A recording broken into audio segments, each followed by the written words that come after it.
1997. Apple isn't a tech giant. It's a sinking ship. The company is losing over $1 billion a year and has just 90 days of cash left. 90 days before the lights go out on the Macintosh forever. The industry wasn't just watching Apple fail. They were laughing. When asked what he would do if he were running Apple, Michael Dell said, "I'd shut it down and give the money back to the shareholders." But in a desperate, last-ditch move, Apple's board did the unthinkable. They brought back the man they had fired 12 years earlier. Steve Jobs didn't return to fix Apple. He returned to destroy the parts that didn't matter. This is the story of the most ruthless turnaround in business history. To understand how Steve Jobs saved Apple, you first have to understand how badly it was broken. By 1997, Apple was chaos. Dozens of confusing computers, Macintosh 1400, 3400, 7300. No one knew what to buy. Not customers, not even Apple's own sales teams. Apple was making printers, servers, and even a handheld device called the Newton that barely worked. They were trying to do everything and doing nothing well. Thousands of engineers working on maybe projects while the core business bled money. The lesson is brutal but simple. Complexity is the silent killer of profit. When Jobs walked back into Cupertino, he didn't see a legendary brand. He saw a bloated, confused mess. And he knew something most leaders avoid admitting.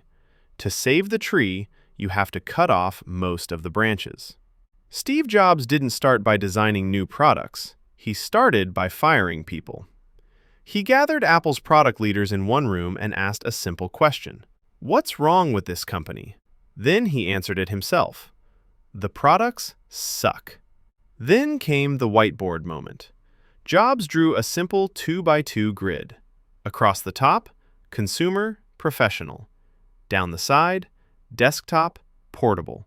4 boxes. Jobs said, "We're going to make 4 great products, 1 for each box. Everything else, canceled." This wasn't trimming fat. This was amputation. Steve Jobs killed 70% of Apple's products. Entire teams disappeared. Projects people loved were erased overnight. The board panicked. Investors lost their minds. But Jobs understood a truth most people never do. Focus isn't about saying yes. It's about saying no, relentlessly. Apple stopped bleeding because Jobs chose a narrow path. 4 products, nothing else. With the clutter gone, Apple's engineers could finally breathe. All that scattered energy was focused on one thing, the iMac. When it launched in 1998, it didn't look like a computer. It looked like the future. That focus led to the iPod, then the iPhone, and eventually one of the most valuable companies in the world. But none of it, not the iPhone, not the trillions, would exist if Steve Jobs hadn't been ruthless in 1997. Apple didn't grow by adding more. It grew by removing everything that didn't matter. So here's the real lesson. Most people fail not because they do too little, but because they try to do too much. They spread their time, their energy, their focus too thin. Success lives in the cut, in the things you remove, so the important work can breathe.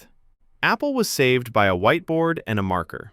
The question is, what do you need to cut to save your future?